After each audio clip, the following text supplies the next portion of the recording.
बिस्मिल्लाहिर्रहमानिर्रहीम।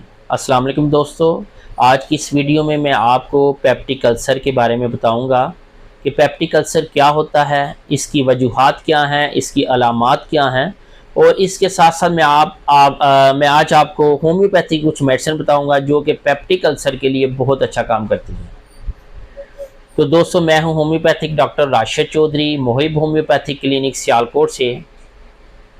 तो सबसे पहले हम बात करते हैं कि पेप्टिक अल्सर क्या होता है। मैदे के अंदर जख्म बन जाना, डियोडिनम में जख्म बन जाना, यानी मैदे के अंदर किसी भी जगह पे जख्म बन जाना, उसको हम पेप्टिक अल्सर बोलते हैं। अब हम बात करें कि इसकी वजूहात क्या हैं। बेसिकली दो किस्म की मेजर वजूहात होती हैं जो कि पेप्टिक अल्सर का बायस बनती हैं। एक जो सबसे बड़ी वजह वो है बैक्टीरियल इन्फेक्शन। एक बैक्टीरिया जिसको हम हेलिकोबैक्टर बैक्टीरिया कहते हैं, वो मेन रीज़न होती है। अगर वो मैदे के अंदर चला जाता है, इन्फेक्शन कर देता है और वहाँ जख्म बना देता है। एक वजह इसकी बैक्टीरियल इन्फेक्शन हो गया। दूसरी वजह इसकी हमारा पेन किलर जो मेडिसिन यूज़ की जाती हैं, वो बहुत बड़ी वजह है। पेन किलर मेडिसिन का ज़्यादा इस्तेमाल करने से मैदे के अंदर जख्म बनने के चांस बहुत ज़्यादा बढ़ जाते हैं। इसके साथ साथ अगर हम अपनी डाइट की बात करें, ऐसे लोग जो अपनी खुराक में बहुत ज़्यादा मिर्च मसाले इस्तेमाल करते हैं, बाज़ार के खाने इस्तेमाल करते हैं, तो उनमें भी बहुत ज़्यादा चांस होता है पेप्टिक अल्सर बनने का।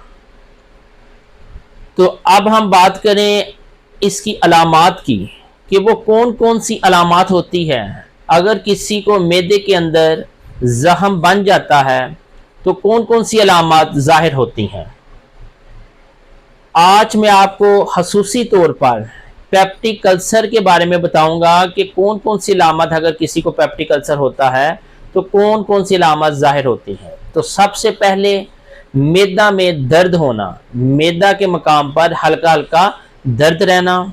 इसके साथ साथ खाना खाने के बाद मैदे वाली जो जगह है वो भारी फील होना, डाइजेशन स्लो हो जाना, खाना टाइम पे ना हजम होना, इसके साथ साथ घबराहट होना, ये इसकी अलामत हैं। अगर ज़ख्म बढ़ जाए, कॉम्प्लिकेशंस पैदा हो जाए, पेचीदगियाँ पैदा हो जाए, तो ऐसी सूरत में बाज़-औक़ात ब्लड वॉमिट आ सकती है और इसके साथ साथ ब्लैक कलर के मोशन लग सकते हैं, काले रंग का पहाना आ सकता है। इस सूरत में ये कंडीशन पेचीदा कंडीशन कहलाई जाती है। अगर किसी को ब्लड वॉमिट आ जाए या उसका पहाना काले रंग का आए तो समझ लें कि ये सेकंड स्टेज आ जाती है पेप्टिक अल्सर की। तो अगर हम इसका डायग्नोज की तरफ जाएं, हमें ये पता चलना चाहिए कि मैदे के अंदर जख्म है कि नहीं। वो कौन सा टेस्ट है जिससे हमें पता चलेगा कि मैदे के अंदर जख्म बन चुका है। तो उसके लिए एक ही टेस्ट एडवाइस किया जाता है जिसको एंडोस्कोपी बोला जाता है, यानी कि कैमरे वाला टेस्ट। मुंह के रास्ते मैदे के अंदर कैमरा भेजा जाता है और पेप्टिक अल्सर की तशखीस के लिए वो वाहद एक टेस्ट है जिससे हमें पता चलता है कि मैदे के अंदर जख्म है कि नहीं। तो एंडोस्कोपी एक वाहद डायग्नोस्टिक सिस्टम है जिससे मैदे के अंदर जख्म को बासानी देखा जा सकता है। तो इसके साथ साथ अगर ये पेप्टिक अल्सर बहुत क्रॉनिक हो जाए, बहुत ज़्यादा पुराना हो जाए और ये बहुत शिद्दत अख्तियार कर जाए, बढ़ जाए, तो मैदे के अंदर जख्म भी बना सकता है। मैदे में अगर जख्म ज़्यादा हो जाए तो सुराख बन जाएगा। मैदे में अगर सुराख बन जाए तो वो बहुत ही पेचीदा कंडीशन हो जाती है, बड़ी सीवियर किस्म की पेन आना शुरू हो जाती है और इसके लिए आपको सर्जरी की तरफ भी जाया जा सकता है। अगर मैदे के अंदर सुराख हो जाए तो आपको ऑपरेशन एडवाइस किया जा सकता है। तो इन सब चीज़ों से बचने के लिए अब मैं आपको कुछ एहतियाती तदाबीर बताऊंगा। अगर किसी के मैदा के अंदर जख्म बन गया है, पेप्टिक अल्सर हो गया है, तो वो कौन कौन सी चीज़ें हैं जिससे हम सेव हो सकते हैं। सबसे पहली चीज़, हमें पेन किलर जो मेडिसिन हम बिल्कुल 24 आवर कोई भी पेन हो हम जल्दी से पेन वाली मेडिसिन खा लेते हैं, उससे अवॉइड करना है। और जो सेल्फ मेडिकेशन होती है उस पर नहीं जाना। हमेशा याद रखें मेरी बात, मैं अक्सर वीडियोस में अपनी ये बात करता हूं कि अगर कोई भी किसी किस्म का आपको प्रॉब्लम हो, किसी अच्छे मुआलिज से कंसल्ट करके मेडिसिन यूज़ करनी चाहिए। सेल्फ मेडिसिन जो है, सेल्फ मेडिकेशन इंतहाई ख़तरनाक होती है, ये आपको बहुत ज़्यादा नुकसान पहुंचाती है। तो ऐसी सूरत में पेन किलर्स मेडिसिन का इस्तेमाल जो है वो बहुत कम करना चाहिए। इसके साथ साथ जो मिर्च मसाले वाली खुराक है उसको कम इस्तेमाल करना चाहिए। सादा ग़िज़ा खाना चाहिए, खाना टाइम पे खाना चाहिए और ओवर ईटिंग नहीं करनी चाहिए। खाना जब भी खाएं पेट भर के खाना नहीं खाना चाहिए। और ये खसूसी तौर पर चंद चीज़ें जो कि आपको जिन पर आप अमल करने से सेफ हो सकते हैं पेप्टिक अल्सर से। तो दोस्तों अब मैं आपको कुछ ऐसी मेडिसिन होम्योपैथिक बताऊंगा जो कि मैदे के अल्सर के लिए बहुत अच्छा काम करती हैं। सबसे पहली मेडिसिन होम्योपैथिक की जो कि मैदे के अल्सर के लिए बहुत ही ज़बरदस्त किस्म की मेडिसिन है वो है कैडमियम सल्फ। कैडमियम सल्फ मैदे के अल्सर के लिए बहुत ही अच्छा काम करती है। इसके साथ साथ जो दूसरी मेडिसिन है वो है लाइकोपोडियम। लाइकोपोडियम भी मैदे के ज़ख्म के लिए बहुत ही अच्छा काम करती है। और तीसरी मेडिसिन वो है नेट्रम फास।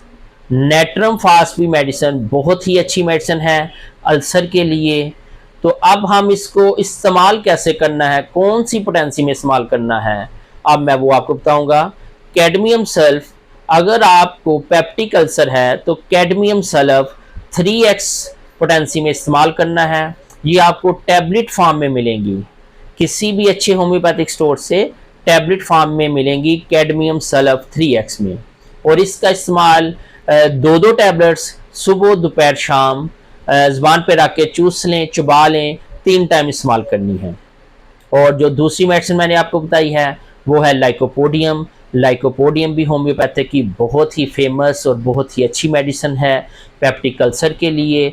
अगर किसी को मैदा पे हल्का हल्का दर्द अक्सर औक़ात रहता है और इसके साथ साथ हवा बनती है पेट के अंदर, तो उसके लिए लाइकोपोडियम बहुत ही शानदार किस्म की मेडिसिन है। इसका इस्तेमाल जो है वो 200 पोटेंसी में करना है। 200 पोटेंसी में लाइकोपोडियम सुबह शाम 10 कतरे सुबह ले लें, 10 कतरे रात को, 2 टाइम खाना खाने से 10-15 मिनट पहले ले सकते हैं। तो इसके साथ साथ जो मैंने तीसरी मेडिसिन आपको बताई है वो है नेट्रम फास। नेट्रम फास मेडिसिन भी मैदे के लिए बहुत ही शानदार मेडिसिन है। इसको हमने 30 पोटेंसी में इस्तेमाल करना है, सुबह दोपहर शाम 1 घूंट पानी में, ये ड्रॉप्स फॉर्म में होंगी। 1 घूंट पानी में 10 से 15 कतरे डालने हैं और खाना खाने के 10 मिनट बाद इस्तेमाल करने हैं। तो दोस्तों ये 3 जो मेडिसिन मैं आपको बताई हैं ये आपको किसी भी होम्योपैथिक स्टोर से बासानी मिल सकती हैं। इसके साथ साथ दोस्तों मैं ये खसूसी तौर पे आपको बताता हूँ, ये मैं आपको 3 मेडिसिन बता रहा हूँ। कोशिश किया करें अगर आपको पेप्टिक अल्सर का अगर प्रॉब्लम है किसी को, तो उसके लिए अपने जो नज़दीकी डॉक्टर है, कोई अच्छा होम्योपैथिक नॉलेज है, उससे भी ज़रूर कंसल्ट करें, उसकी भी एडवाइस लें, तो उसके बाद फिर मेडिसिन यूज़ करें। तो दोस्तों आपको अगर मेरी ये वीडियो पसंद आए तो ज़रूर लाइक कीजिएगा, सब्सक्राइब भी कीजिएगा और कमेंट सेक्शन में जाकर ज़रूर कमेंट दिया करें। बहुत शुक्रिया, अपना बहुत ज़्यादा ख्याल रखिएगा। अल्लाह हाफिज़।